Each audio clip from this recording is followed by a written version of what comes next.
This is the Compass Update for January 26, 2023.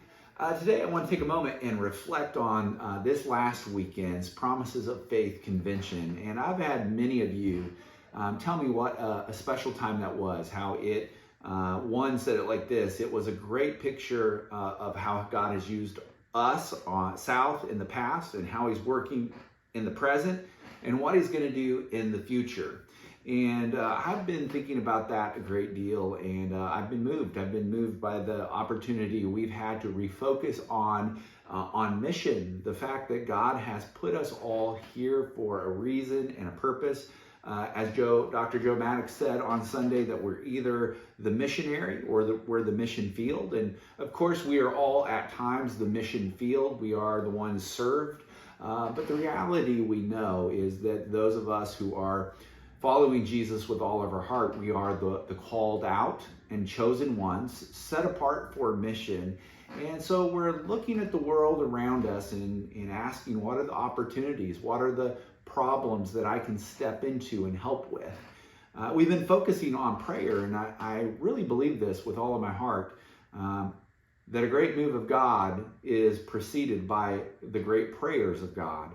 And so I hope you're praying for our mission field right here in the region, that you're praying for the generations, that you're praying for the locations and the different people groups that God has put around us to reach. But I hope that you're doing this. I had a retired pastor say to me some time ago, many years ago, sometimes we need to pray with our feet. And I love that thought. That what we are as missionaries is we're praying, our faith is in God, recognizing that God is doing the great work, but our opportunity is to put our feet to our prayers. And I've watched you doing that. I see how you're caring for people. I see how you're serving the church, how you're sacrificially giving. And I just want to commend that. And then call us to that prayer for the next generation. Prayer that God would bring a great awakening for those who already know him, a great revival. And really, that starts with our habits, right? Every day in the morning, praying. We've been talking about the Lord's Prayer as a pattern.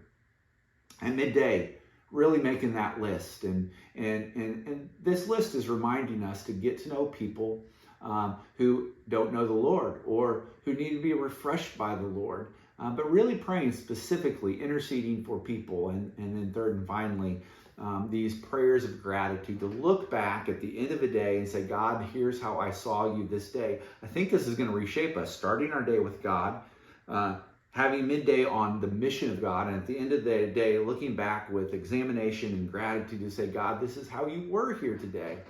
Going to radically change us and others around us. And so again, I just want to thank you for your faith and for your promises of faith beyond missions commitment, but your promises of faith right here in this community.